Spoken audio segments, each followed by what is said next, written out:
Այժմ գտնվում ենք Մարտակերտ քաղաքում, որտեղ ֆաբրիկա ենթարկվում է հետազոտության։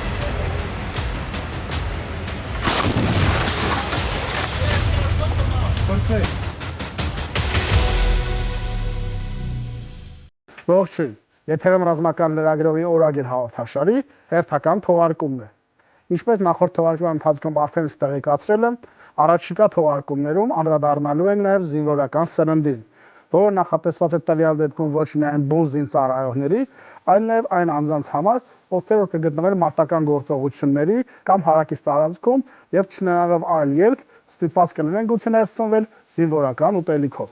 Տվյալ դեպքում անդրադառնում ենք հայկական, ռուսական եւ ամերիկյան 4 օրապահիկներին կամ ինչպես ժողովրդի մեջ ընդունված է անվանել նրանց ծուխպայոկներին։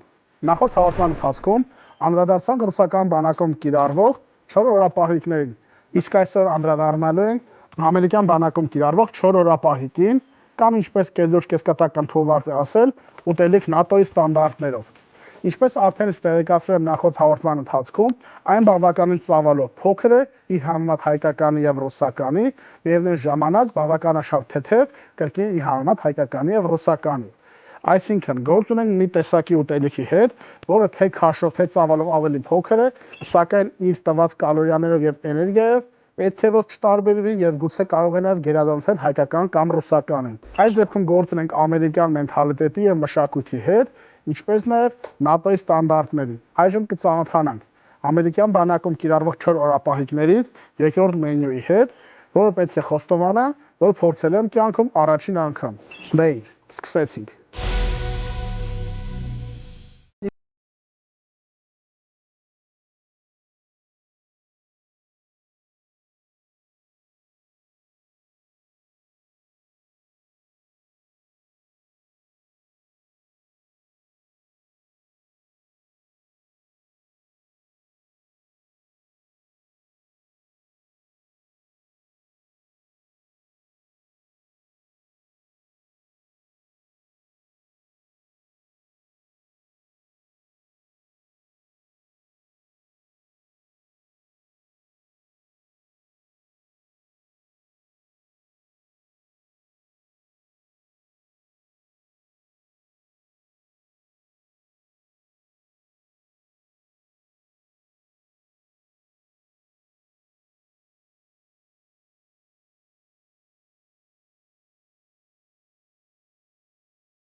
Այստեղ նաև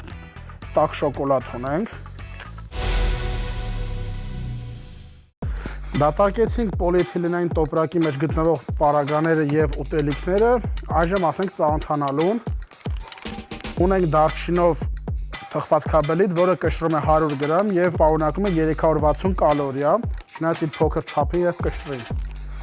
Ունենք սպիտակուցներով հարուստ տաք շոկոլադ, որը կարող ենք օգտագործել թե տաք, թե սառը, որը կշռում է 71 գրամ, բայց միևնույն ժամանակ ունի 270 կալորիա։ Այստեղ ունենք նաև մանրացված տավարի մսով եւ խորովածի սոուսով ապուր։ Ունենք նաև այստեղ կրկին ապուր պատրաստված խնձորով, ելակով եւ գազարով։ Ունենք հալած պանիր, կրկին ինչպես նաև ռուսական տարբերակում։ Այն կշռում է ընդհանուր առմամբ 28 գրամ։ Այստեղ նաև ունենք հաց, ավելի ճիշտ կլինի սրան կոչել լոշիկ, ինչպես ընդունված է Հայաստանում անվանել։ Ի տարբերություն հայկականի եւ ռուսականի ունենք մեկ գթալ, ենթադրվում է, որ պետք է լինի ավելի որակյալ մի քանի անգամ օգտագործելու համար, բայց ի տարբերություն օրինակ ռուսականի եւ գլոբալ առնամ նաեւ հայկականի, այստեղ գթալով ուտելիքները այդքան շատ չեն, ունեն երկու տեսակի ապուր, որոնք էլ եւ պետք է տաքացնել։ Այստեղ ունենք նաեւ առաջին անհրաժեշտության այսպես ասած պարագաներ։ Այստեղ ունենք անձեռոցիկ, որը պետք է ընդգծեմ, որ ի տարբերություն ռուսական տարբերակի, որտեղ ուղղակի տուփի մեջ դրված էր եւ այսպիսի փաթեթավորում չուներ, քամին անընդհատ դրա համար տանում էր, իսկ տվյալ դեպքում առավել կոմպակտ է եւ դժվար կլինի այն կորցնել։ Ունենք այստեղ խոնավ անձեռոցիկ, որը նախատեսված է ոչ թե ուտելուց հետո ձեռքերը սրբելու, այլ ուտելուց առաջ ախտահանելու համար։ Ունենք այստեղ աղ,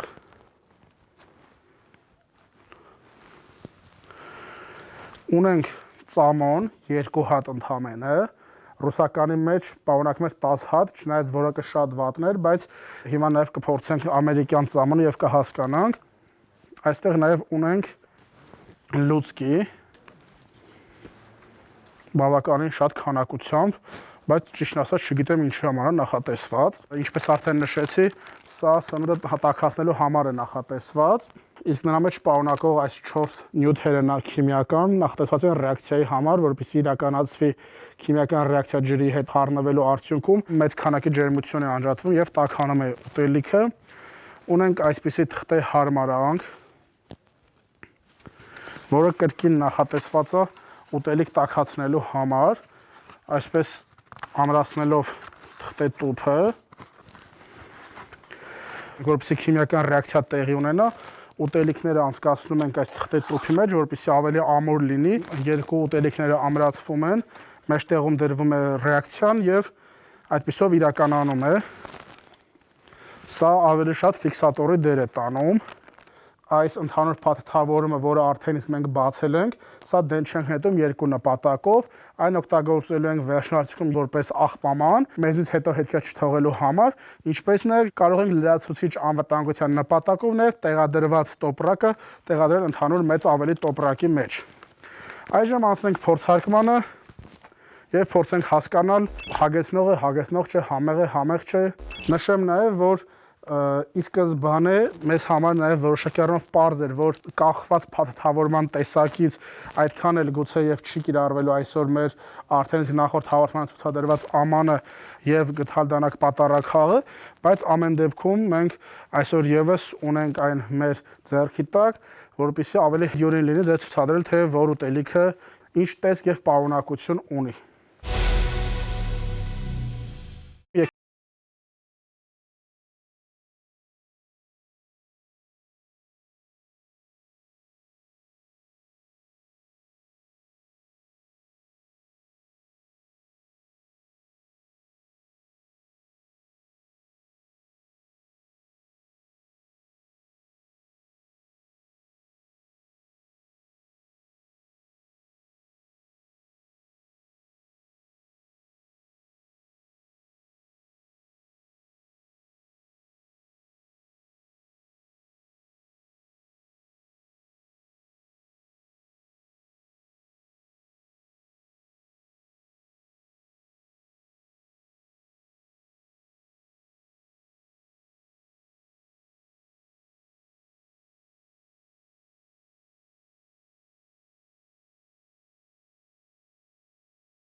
Ձեռքերը պարզապես նետում են տուփերի մեջ։ Տեսնենք, որ բավականին փոքրիկ եւ բարակ, բայց երկշերտ անձեռոցիկներ են, քանակը նույնպես բավականին շատ է, ենթադրում եմ, որ 10 կամ ավելի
կշռում է 65 գրամ, բայց բավականին կալորիապես հարուստ է, մոտավորապես միայն հացը երկու պաշտետի կալորիականություն ուներ։ Սա հալած պանիրն է, ինչպես միշտ ամերիկացիները հաշվարկել են ամեն ինչ եւ ոչ թե պետքա բացել գլխից կամ ինչպես ընդունված է Հայաստանում անկյունագծով ավելի հեշտ անելու համար, այլ այստեղ հատուկ կտրված կա, որով պետք է հորիզոնական բացել։ Սա արդեն միանգամից փորձարկելիս կբացենք եւ բացենք թխվածքաբլիթը։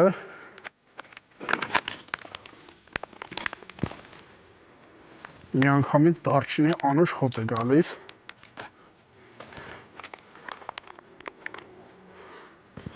Այստեղ ունենք այսպես թխվածքաբլիթ, բավականին անուշ է բուրում։ Առաջին հայացքից մեր փախլավային է հոտը հիշեցնում։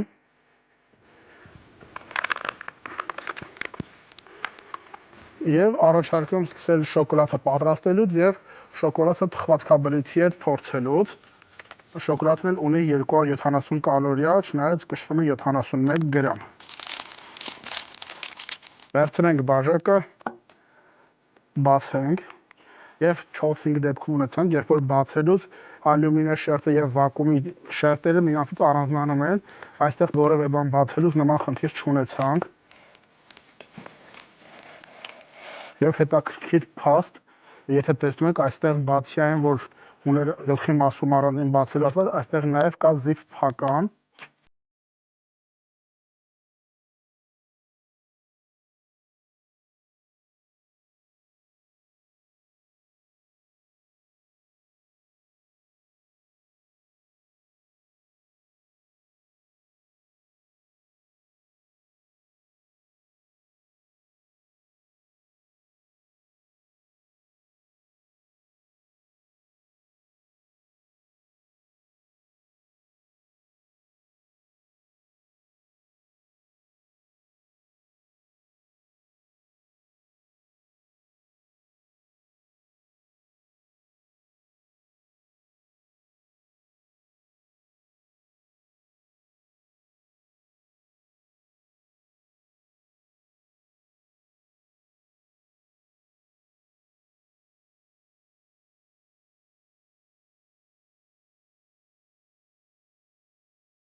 Շինացված է, ինձ համար մի քիչ պակաս էր քաղցրը, բայց հավանաբար ավելի տաք ջրի կամ միջևերջ տարալուծելու դեպքում գուցե քաղցրը, ինչպես ասում են, գա բալանսի։ Սրա հետ առաջարկում նաև փորձարկենք մեր հայկական փախլավայի հոտ հիշեցնող թխվածքաբլիթը։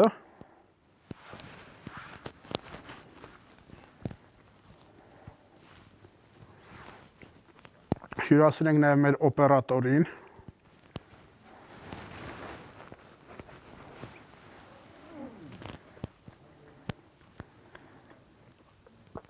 Բավականին համեղ է։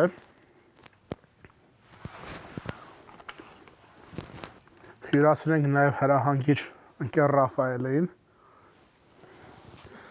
որպեսզի ավելի օբյեկտիվ կարծիք ունենանք։ Ինչ կարծիք է մեր օպերատորը։ Շատ լավն էր։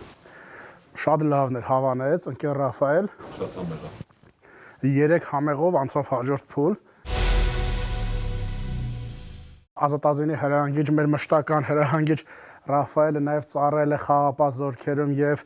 ունի արտասահմանում նման սնունդ ուտելու եւ պատրաստելու փորձառություն։ Դրա համար մեզ կմիանա Ռաֆայելը օգնելու կատարելու արդեն իսկ երկար սպասված քիմիական ռեակցիան։ Ողջույն, ողջույն։ Ինչից ենք սկսում։ Ջուր ունենք։ Այստեղ իր ինֆորմացիան հստակ ոնց որ գրված է։ Նաև փորձենք ցուցադրել։ Հիմա ինչ ենք անելու։ Բացում ենք ես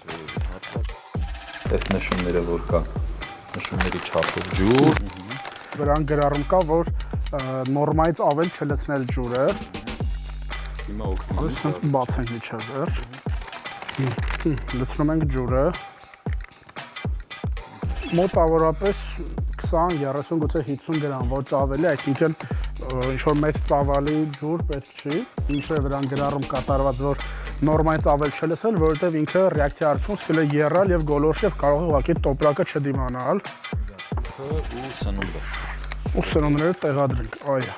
Հիմա որ դու զերծ ես մի հատ իրան, էս իլը նոր ինքը սկսում է տաքանալ, կպատկերացնի։ Արդեն մոտ 50-60 աստիճան կա։ Սա տավարի միսն է։ Իրանը փակենք։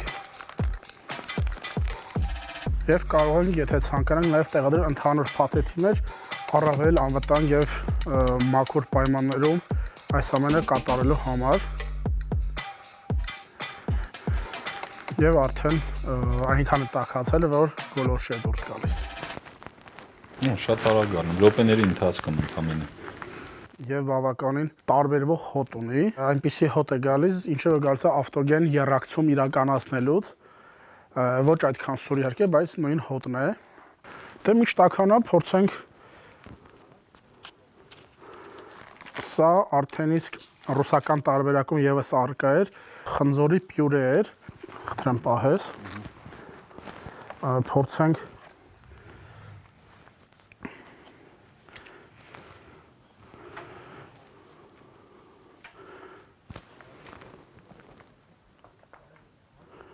Սանեք,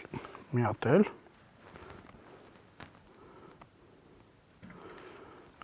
Սա քեզ։ Բավականին հետաքրքիր հոտ ունի։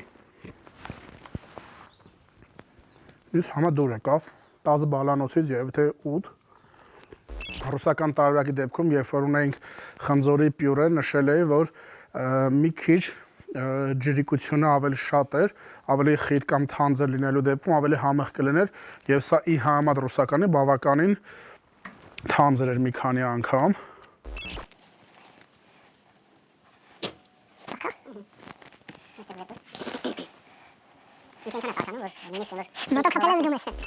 Այս ծամոնները, մաստակները ավելի ճիշտ, ինքը իր նշանակությունը ունի, տարբեր, չգիտեմ, էսի մենյու երկուսն է։ Այո, համար 2 մենյուն է։ Մենյու երկուսն է ու պիտի որ ինստրուկցիայի հետ լինի, այս ինչի համար է նախատեսված, որտեղ կա մաստակը, որը որ ոնց որ այդպես խորկապիտան դեմ է ինքը, եթե ունես խնդիր այդ մաստակները ծամում ես, հետո վերջ այդ կարգավորվում է, կա հակառակը։ Միայն այդ երկու տեսակի, թե։ Ես այդ երկու տեսակը գիտեմ, եթե կա երրորդ տեսակ, չգիտեմ։ Միշտ տաքանում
Որշի դուրս գալիս, այսինքն բավականին տաքացել է։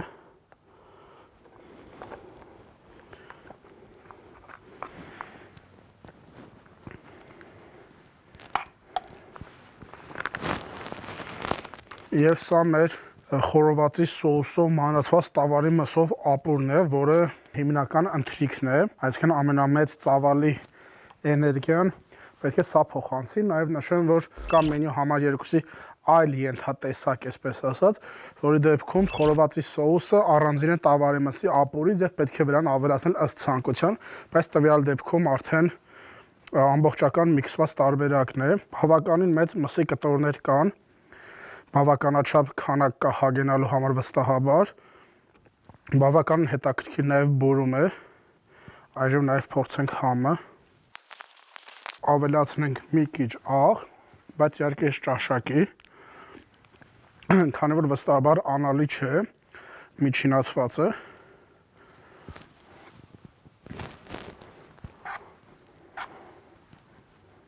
բավականին մեծ կտորներ են, բավականին համեղ է, վստահաբար կհավանեք,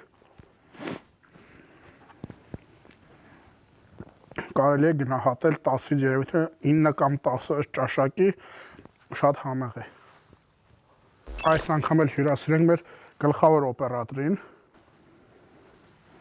շատ համով է, անուր։ Հյուրասիրենք նաև մեր մյուս օպերատորին,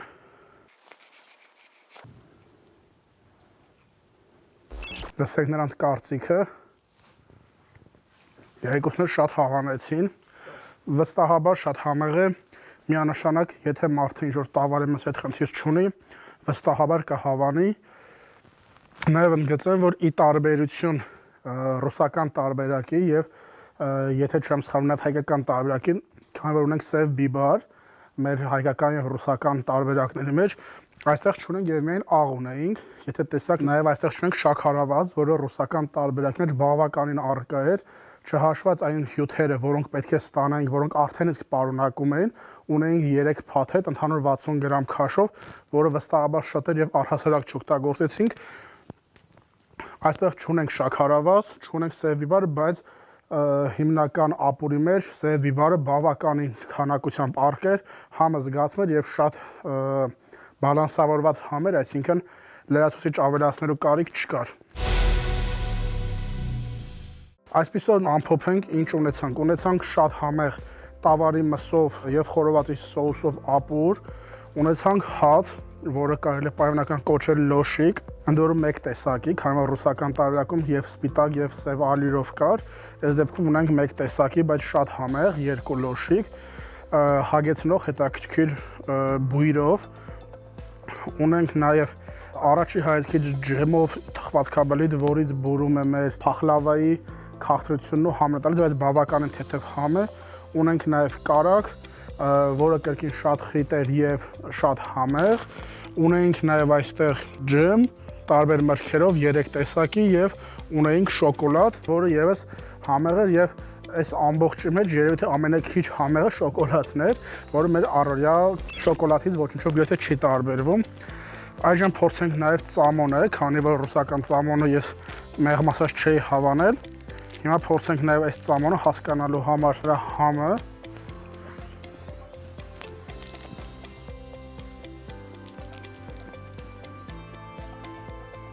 Ոյ։ Ծամոնը այնքան էլ դուր չեկավ, չնայած ավելի համեղ էր, քան ռուսականը, բայց ինչ-որ ծանր համ կար իր մեջ, գուցե եւ ինչպես նշեց Ռաֆայելը, սրանք նաև ունեն այլ նշանակություն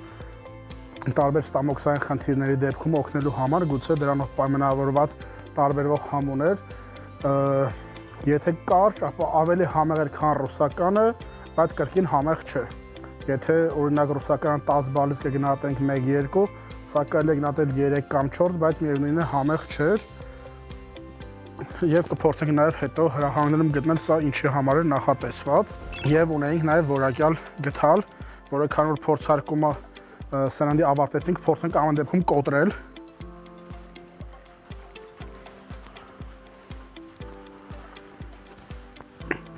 կարող ենք տեսնել որակը, որ մինչև վերջ ծալելու դեպքում անգամ չի կոտրվել։ Սովորաբար գդալները փորձարկվում են երկու մասից, այսինքն պոչի հատվածում եւ թաթիկի հատվածում, սովորաբար այս հատվածից են կոտրվում հիմնականում, բայց